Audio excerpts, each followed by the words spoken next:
अस्सलाम वालेकुम। कैसे हैं आप सब लोग? दुआ है सब ठीक हों और खुश हों। तो जनाब बहुत बहुत शुक्रिया आपका मेरी बनाई हुई सब्ज़ियों को इतना पसंद करने का। तो जी आपकी ही फरमाइश पर मैं एक और सब्ज़ी की रेसिपी लेकर आई हूँ जो कि बहुत ही कॉमन है, लेकिन बहुत तरीके से बहुत बहुत नए नए स्टाइल से हर घर में बनती हैं। तो जी यहाँ पे कुछ ऐसा ही है, मैं यहाँ पर बैंगन बना रही हूँ। ना ही ये बघारे बैंगन है और ना ही ये अचारी बैंगन है और ना ही ये हैदराबादी बैंगन है, बल्कि ये बहुत ही मज़ेदार रेसिपी बन रही है इंशाल्लाह मेरे स्टाइल में। और इंशाल्लाह अगर आप इसको बनाएंगे तो बहुत ही ज़्यादा यम्मी लगेगा आपको और बहुत डिफरेंट टेस्ट आता है इसका। तो जी ये रेसिपी मैं 1 किलो बैंगन की बना रही हूँ। देखिए मैंने 1 किलो बैंगन लेकर इनको पील कर लिया है और पील करने के बाद मैं इन्हें कट कर लूँगी और मैं इसको छोटे साइज़ में कट कर रही हूँ क्यूब की शक्ल में। क्योंकि जनाब अगर आप सब्ज़ी की कटिंग अच्छी करेंगे ना तो वो पकने के बाद बहुत ही खूबसूरत दिखती है और बहुत ही यम्मी टेस्ट आता है देखकर ही। अगर आपको इसमें आलू शामिल करना है तो आप इस वक्त इसमें आलू भी शामिल कर सकते हो। और देखिए मैंने छोटे क्यूब में कट करने के बाद इसको पानी में डिप कर दिया है बैंगन को। उसकी वजह ये है, बैंगनों को जैसे ही हवा लगती है तो वो काले हो जाते हैं और अगर हम इनको पानी में डिप कर दें तो ये काले होने से बच जाते हैं। तो जनाब देखिए अपने खुश शक्ल बैंगन बनाने के लिए हमें क्या क्या मसाले चाहिए। सबसे पहले हम तड़का लगाएंगे। तड़के के लिए मैंने इसमें 1 टीस्पून कलौंजी ली है और 1 टीस्पून मैंने इसमें रायदाना लिया है और 1 टीस्पून मैंने इसमें सौंफ ली है साबुत वाली और 1 टीस्पून मैंने साबुत ज़ीरा लिया है और 1 टीस्पून मैंने इसमें अजवाइन ली है। और जनाब आधा टेबल स्पून मैं इसमें हल्दी पाउडर ले रही हूँ। मोटा कुटा हुआ धनिया 1 टेबल स्पून। और ये कुटी मिर्च और लाल मिर्च है, मैंने लाल मिर्च और कुटी मिर्च आधा आधा टेबल स्पून ली है। और 1 टेबल स्पून नमक है। तो जी नमक इसमें आप अपने हिसाब से शामिल कर सकते हैं। अगर आपको कम खाना हो तो आप इसमें कम ही शामिल कीजिए। और इसके बाद मैं इसमें शामिल करूँगी 1 टेबल स्पून पिसा हुआ अदरक और लहसुन का पेस्ट। ये मैंने पेस्ट बना लिया है इसका। और साथ ही इसमें जाएगा 1 अदद दरमियाने साइज़ का प्याज और ये 4 अदद हरी मिर्चें हैं और ये 2 बड़े साइज़ के टमाटर लिए हैं मैंने, ये शामिल करूँगी मैं इसमें।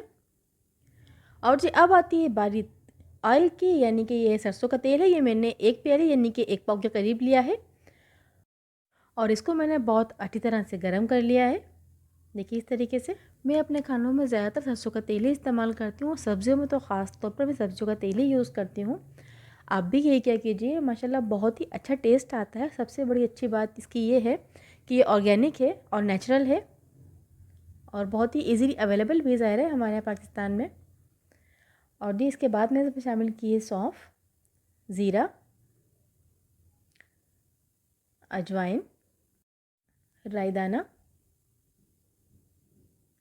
इससे बैंगन खट्टे होंगे। और 1 टीस्पून कलौंजी, साबुत कलौंजी है ये। और अब मैं इनको हल्का सा ब्राउन कर रही हूँ, ये गोल्डन कर रही हूँ। और देखिए मैंने तेल को ठंडा कर लिया था। बहुत ज़्यादा गर्म करने के बाद अगर मैं बहुत तेज़ गर्म में अपने मसाले शामिल करती तो ये एकदम से जल जाते हैं और काफ़ी गंदी स्मेल आती है इन सालन में। इसलिए अगर आप तेल को गर्म करें उसके बाद थोड़ा ठंडा ज़रूर कर लिया कीजिए। तो ये मैंने हल्का सा ठंडा करने के बाद इसमें अपने साबुत मसाले शामिल किए थे। और जब ये मसाले हल्के से गोल्डन हो गए तो मैंने इसमें प्याज काट कर शामिल कर दी है।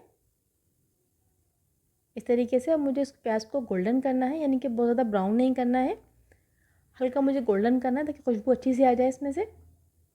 और फिर इसके बाद में इसमें वो जो मैंने अदरक और लहसुन पेस्ट बना कर रखा था मैं वो शामिल करूँगी इसके अंदर, ताकि तड़का मुकम्मल हो जाए और बहुत अच्छी खुशबू है। देखिए माशाल्लाह प्याज अच्छी तरह से गोल्डन हो गई है और मसाले भी अच्छी तरह से भून गए हैं। तो अब मैं इसमें शामिल करने लगी हूँ अदरक लहसुन का पेस्ट। इसको हमें तकरीबन 1 मिनट तक ही भूनना है ताकि अच्छी सी खुशबू आ जाए इसमें। और फिर उसके बाद हम इसमें ड्राई मसाले शामिल करेंगे इसमें। ये मैंने खुश धनिया शामिल किया है इसमें कुटा हुआ, और ये कुटी मिर्च और पिसी मिर्च एक साथ शामिल कर दी मैंने। और ये हल्दी, नमक। अब बस अब इनको इतना देर तक भूनना है कि मसालों की जो कच्चापन है वो निकल जाए। फिर उसके बाद हम इसमें टमाटर शामिल कर रहे हैं। ये मैंने चॉप कर लिए हैं टमाटर, जो मैंने 2 बड़े साइज़ के टमाटर लिए थे वो मैंने चॉप कर लिए हैं। अब वो शामिल कर रही हूँ मैं इसमें। अब इनको नरम करना है टमाटर को, तो साथ ही साथ मसाला भी जो है भुन जाएगा और टमाटर भी नरम हो जाएंगे। इस तरीके से मैंने पानी शामिल नहीं किया है। देखें जो टमाटरों का पानी है उसी से ही मसाला भुनेगा और बहुत ही ज़बरदस्त लुक लग रहा है अब इसका, बहुत ही यम्मी खुशबू आ रही है इसमें से माशाल्लाह। और देखिए मैंने इसमें हल्दी ज़्यादा शामिल की है, इसलिए कि हल्दी ज़्यादा शामिल करने से अचार वाला फ्लेवर आता है और बैंगनों में वैसे भी अगर हम हल्दी ज़्यादा शामिल करें तो बैंगन का कलर बहुत ही अच्छा आता है और लुक तो बहुत बहुत ही प्यारा आता है इसका और खुशबू भी अच्छी आती है। तो देखिए माशाल्लाह ये मसाला भुनने लगा है और अब मैं इसमें शामिल करूँगी कटे हुए बैंगन जो मैंने चॉप किए थे। देखिए ये मैं पानी में डीप कर दिए थे, तो उसको पानी से निकाल लेना है, पानी नहीं डालना है इसका, इस तरीके से। अभी माशाल्लाह कितना ज़बरदस्त, कितना यमी कलर आ रहा है इसका, देखकर ही कितना खूबसूरत लग रहा है। बहुत मज़ेदार बनते हैं ये बैंगन। इंशाल्लाह आप ट्राई करेंगे तो आपको पता चलेगा कि मैं बिल्कुल सही कह रही हूँ। आप इसको ज़रूर ट्राई कीजिए और मुझे बताइए कि ये कैसे लगे आपको। और वीडियो पसंद आई तो प्लीज़ वीडियो को लाइक कर दीजिए। और जनाब अगर आपने मेरे चैनल सब्सक्राइब नहीं किया है तो प्लीज़ सब्सक्राइब कर लीजिए, वीडियोस को लाइक और शेयर ज़रूर किया कीजिए और बेल आइकन का बटन ज़रूर दबाइएगा ताकि मेरी हर नई आने वाली वीडियो सबसे पहले आप तक आ जाए। और मुझे कमेंट में ज़रूर बताइए कि आपको मेरी रेसिपीज़ कैसी लगती हैं। प्लीज़ मुझे सपोर्ट कीजिए। और जब हम करेंगे मिक्स, कमाल मिक्स करना है, क्योंकि इसलिए जो मसाला हमने इसमें शामिल किया था वो बैंगनों में, तमाम बैंगनों पे लग जाना चाहिए। इसलिए मैं इसको स्पून की मदद से बहुत ही अच्छे से चला रही हूँ। ये देखिए इस तरीके से, क्योंकि ऐसा ना हो कि आप इसको कैप लगा दें और सारा मसाला नीचे रह जाए और नीचे मसाला जल जाए और बैंगनों में फ्लेवर ही ना आए। तो इसलिए बहुत ज़रूरी ये है कि आप तमाम बैंगनों पर मसाला ज़रूर आना चाहिए, इसलिए इसको अच्छे से मिक्स कर लीजिए। और अब मैं इसमें शामिल कर रही हूँ 4 अदद हरी मिर्चें जो मैंने आपको बताई थी, और ये 5 से 6 दाने इमली के हैं। ये मैंने इसलिए शामिल किए ताकि बैंगन खट्टे ही अच्छे लगते हैं। लेकिन अगर आपको ये पसंद नहीं है तो आप इसमें ये शामिल ना कीजिए, या अगर आप चाहें तो इसमें आप अचार भी शामिल कर सकते हैं।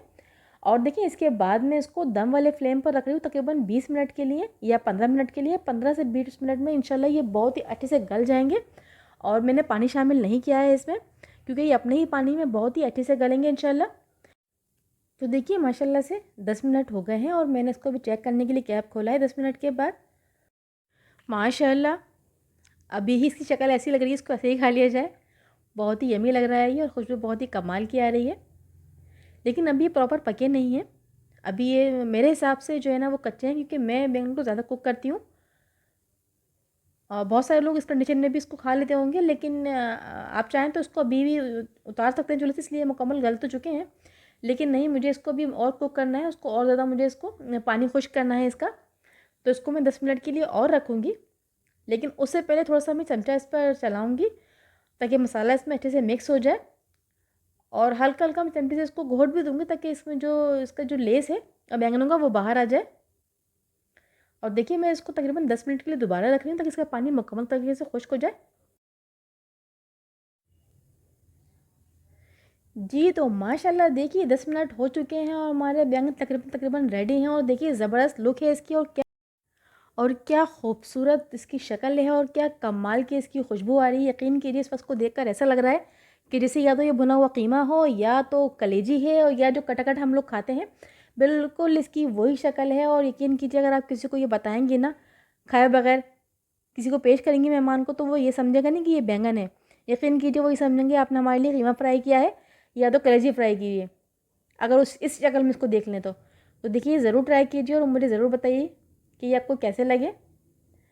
और इसके बाद देखिए मैंने इसमें कुछ भी शामिल नहीं किया, सिर्फ मैं इसमें हरा धनिया शामिल करूँगी और बहुत ही अच्छी इसकी खुशबू आ रही है और बहुत ही ज़बरदस्त इसका जो है ना वो एक मसाला और एक ग्रेवी बन के रेडी हो गई है, जिससे आप आराम से इसको पराठे के साथ खाएं तो ये तो बहुत ही यमी लगता है। तो जनाब मुझे दुआ में ज़रूर याद रखिए और मेरी रेसिपीज़ को ज़रूर लाइक और शेयर किया कीजिए और चैनल को सब्सक्राइब ज़रूर कर लीजिए।